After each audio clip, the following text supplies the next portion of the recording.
Hey guys, what's up? MadSeason here, back with another video for you. As promised, I'm finishing off my coverage of everyone's favorite mage, Khadgar. In the last episode, we covered his very beginnings from his apprenticeship with Medivh all the way to the closing of the Dark Portal. In this episode, we'll cover the rest, starting with his expedition into Draenor. So, we left off with the Dark Portal being closed, but it's still a threat that needs to be watched over. Now known as the Blasted Lands due to the corruption brought by the Dark Portal, Khadgar oversaw the construction of the Netherguard fort to keep a watchful eye on it and to be prepared when the time came. And sure enough, only a year after its completion, they struck again. This time, their goal wasn't really territory, but rather powerful artifacts to use to wipe out the Alliance. Khadgar had yet another vision where he talked with the great archmage Antonidas, the leader of the kil'jaeden. He said that the Eye of Dalaran had been stolen by the Horde. This was one of the powerful artifacts that the Horde were after, and Khadgar was ordered to retrieve it before it was too late. It was time to go on the offensive through the Dark Portal and to take the fight to the Horde. This expedition was the first time Khadgar was leading. During the Second War, he aided Anduin Lothar and Turalyon and fought alongside them, but he was still just the liaison of the kil'jaeden.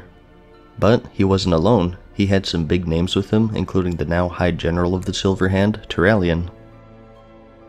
There was also the Ranger Captain of the Quel'Thalas, Illyria Windrunner, the Great Danath Trollbane, and the Chief Thane of the Wildhammer clan, gul'dan Wildhammer. Their goal was to retrieve the Eye of Dalaran, along with other powerful artifacts such as the Book of Medivh and the Skull of Gul'dan to stop the Horde's plot. With Doomhammer now captured, the new leader was an Orc Dark Shaman named Ner'zhul. He wanted to use these artifacts to gain power and to create portals to other realms for the Horde to raid. They stormed the Hellfire Citadel, and Khadgar had a duel with an ogre mage, Dentarg, one of Ner'zhul's minions at the time. With Khadgar's old power and more returning to him, however, Dentarg was no match for the aged sorcerer. And, after having even his most powerful spells fail, Dentarg bowed his head, or heads rather, in defeat and was decapitated by Khadgar. He was a lot more metal back then. Their campaign was long, however, and their next opponent was the mad dragon aspect, Neltharion, also known as Deathwing. He had retreated into Draenor, trading his children and powerful artifacts to Ner'zhul in exchange for safe passage into the Orc homeworld. He moved into the Blade's Edge mountain where the powerful ground overlord, Gruul, resided.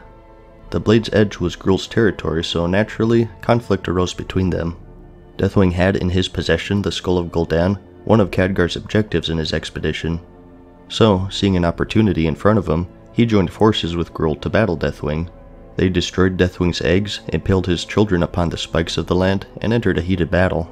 Gruul was about to be bested by the Patriarch of the Black Dragonflight, but was saved by Khadgar. When Deathwing was about to deliver the final blow, Khadgar disintegrated some armor holding the Earthward's body together, forcing him to retreat. It was from this battle that Gruul earned the title Dragon Killer. But, as well as things were going, ultimately they weren't fast enough. Ner'zhul, having studied the Book of Medivh pretty thoroughly at this point, had what he needed to start opening portals to the other realms. So he did, and as a result, the energies from the portals started ripping Draenor apart. Having no choice, Khadgar sent the artifacts they had collected through the Dark Portal back to Azeroth. And, to protect his homeworld, he closed the Dark Portal from Draenor's side, saving Azeroth but trapping himself and the entirety of his expedition force in the apocalypse of Draenor. No one knew what became of the heroes who saved Azeroth at that point, and Khadgar, along with the other leaders of the expedition, were declared missing or dead. They were hailed as heroes and were immortalized in the Valley of Heroes in Stormwind. But, astonishingly enough, Khadgar had lived yet. Before the lands were destroyed, he got his hands on the Book of Medivh and gathered all of the surviving members of his expedition into one of the many rifts opened by Ner'zhul to save everyone from Draenor's cataclysm. Miraculously, the Orc homeworld wasn't completely destroyed, and they returned after the chaos had subsided. Draenor, now shattered and barely holding together, became the Outland, and the new home for these lost heroes. They called themselves the Sons of Lothar, and proceeded to live out their days in the Outland. So, this brings us to the events of World of Warcraft. When the Burning Crusade expansion launched, we learned of all of this. Khadgar had moved to Shattrath City where he joined forces with the Naaru, looking to find ways to stop what he thinks is the ultimate enemy and the root of all the problems, the Burning Legion. From here until the Warlords of Draenor expansion, he served as a quest giver in the Outlands, trying to unite everyone together to defeat Sargeras and the Burning Legion. During this time, he had become part of the Council of Six of the kil'jaeden, who were the leaders of the Mage City, Dalaran. Time passed, and it wasn't until the events of the Warlords of Draenor expansion is when we really started seeing him again. He got a makeover, he shaved his beard, and in general, he looks younger than he was previously portrayed. After the events of the Mists of Pandaria expansion, Garrosh Hellscream with the aid of the Bronze Dragon, Kairaz, traveled to the alternate version of Draenor 35 years in the past. Now, in the original Draenor timeline, Gul'dan had convinced the orcs of Draenor to drink Manroth's blood, which would give them ultimate power, but would also turn them into pawns to be used. Garrosh approached this alternate Grommash Hellscream and convinced him that instead of becoming pawns of Gul'dan and leading the Horde into what they were during the expedition, he should unite the clans into the Iron Horde. He showed Grom how to use the technology he used in Azeroth, such as the Iron Stars and Mana Bombs, and convinced him to invade Azeroth, changing the threads of time. The Dark Portal opened once more. So Khadgar, having seen visions of this, urged the Azeroth Horde and Alliance to work together to stop the new Iron Horde. He gathered forces and led an expedition through the portal a second time. So, throughout the expansion, he worked with heroes of the Horde and Alliance to dismantle the leaders of the Iron Horde one by one. Kargath Bladefist of the Shattered Hand, Kil'jaeden Deadeye of the Bleeding Hollow, Blackhand of the Blackrock clan, Ner'zhul of the Shadowmoon clan, and Grommash Hellscream of the Warsong clan and Warchief of the Iron Horde. He served as the leader of the expedition and helped the heroes obtain their legendary ring to aid them in their campaign against the Iron Horde. Bit by bit, they chipped away at them, and this time, he found himself successful in his campaign. It wasn't until near the end of the expansion that things took a turn for the worse. Although they had been beating back the Iron Horde, a bigger threat was looming, Gul'dan. Amidst the Iron Horde's failures, Gul'dan was pecking away at them, still offering the blood of Manroth to defeat their enemies. By this time, Grommash's son, Garrosh, had been killed by Thrall. So, using this as an attempt to enrage him into drinking the blood, he offered it once more. Grommash once again refused, attacking Gul'dan, but was subdued by the Orc Warlock. Although Grommash wouldn't drink, the remaining orcs were getting desperate and caved into Gul'dan's offer. Kil'jaeden Deadeye took the first drink, and many more followed, bringing great power and a second wind to the defeated Iron Horde. Khadgar had been in hot pursuit of Gul'dan this whole time, trying to track down his whereabouts. Most paths were dead ends, demoralizing and frustrating him, leading him to even torture his former friend, Garona, to try and get information about Gul'dan. Where is he hiding? Archmage? Tell me! Khadgar, stop! What's the difference between this and torture? But she knows! I don't even know what you're fighting for anymore.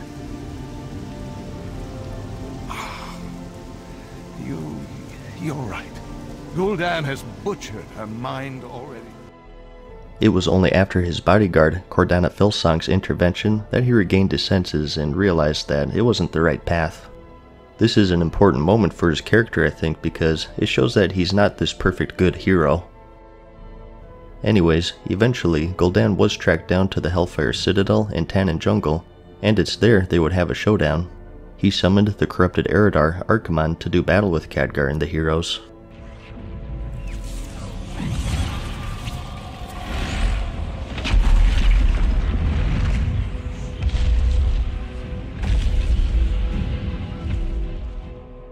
The heroes were successful once more, but before Archimonde died, he banished Gul'dan through a portal and closed it. Unconvinced that it wasn't the last we've seen of him, Khadgar remained focused and continued his search for the elusive leader of the Shadow Council. His fears came to life not long after.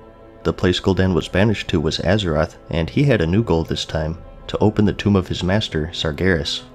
Kil'jaeden, another Eredar demon, was a voice inside of his head, and he ordered Gul'dan to go to the Broken Isles where the tomb lay dormant. Khadgar was hot on his trail though. He swam ashore to the coast of Suramar, and eventually made his way to the tomb of Sargeras. This was created by Egwene after her battle with Sargeras in an attempt to seal away the broken avatar. In there, Khadgar backed him into a corner and the two proceeded to battle it out. Arcane and Fel collided with one another and the two were evenly matched. Gul'dan's goal, however, wasn't to do battle with Khadgar, so once again he retreated. The chase went on within the tomb, and Gul'dan sought to unleash the power that had been sealed away. With Khadgar in pursuit, he started breaking the seal set by Egwene long ago, until he had just one left. Khadgar caught him, however, and he wasn't able to battle him and unlock the seal at the same time. He called upon his master, Kil'jaeden, to allow the energies of the tomb to grant him power, and so he did. Now empowered far beyond Khadgar, he brushed him aside and broke the final seal. The long dormant energies of the tomb were released, and Azeroth was under attack once more. Khadgar was forced to retreat, and once again, he rallied the leaders of the Horde and Alliance together to face the ultimate threat, Sargeras and the Burning Legion. He led the third expedition on the Broken Isles against the Demon Army, and is where we're at right now story-wise. He's trying to get the Horde and Alliance, along with the inhabitants of the Broken Isles, to fight together. One of the key areas of the Broken Isles is Suramar, home of the Nightborn Elves and their leader, Grand Magistrix Elisand. Gul'dan took refuge in the Nighthold raid in the capital Suramar City, where he was hunted by Khadgar and the heroes. One of his goals was to put a portion of Sargeras' soul into the corpse of Illidan Stormrage. He was cornered atop the city and entered a heated battle with Khadgar and friends, summoning demons and empowering himself with fell energy. This time, there was nowhere to run, however, and the alternate universe Gul'dan finally met his end. And it was at the hands of this newly resurrected Illidan that he met his death, the very one he was trying to turn into a vessel of Sargeras. Finally, the battle between the archmage and the leader of the Shadow Council had concluded. But at the end of the day, Gul'dan was merely a puppet of Sargeras and his Burning Legion, and there were bigger fish to fry. The tomb of Sargeras finally opened, and inside were even more powerful foes, including Gul'dan's master, kil'jaeden. Through the combined efforts of the heroes, Khadgar, Illidan, and Prophet Velen, we stormed through the tomb, defeating these foes. Upon kil'jaeden's death, Illidan basically said enough was enough, and he used an artifact called the Sargerite Keystone to open a rift between Azeroth and the Legion homeworld, Argus. So he, along with many other heroes of the Horde and Alliance, are launching another expedition to the seat of power of the Legion. And as of this video, that's where we're at right now story-wise. The Archmage is gathering everyone together in a final battle with the foe that he had been fighting since his first expedition into Draenor, Sargeras and the Burning Legion. And that's the story of Khadgar thus far. From the apprentice to the last guardian, to the leader of the spearhead to Sargeras himself. Khadgar serves as the one who leads not the Alliance nor the Horde, but everyone rallied together for the greater good, and I think he's one of the few truly good heroes that doesn't have some other agenda. Although not technically in name, he is a true guardian. Will never be the Legion's pawn, and this tower will not be its den!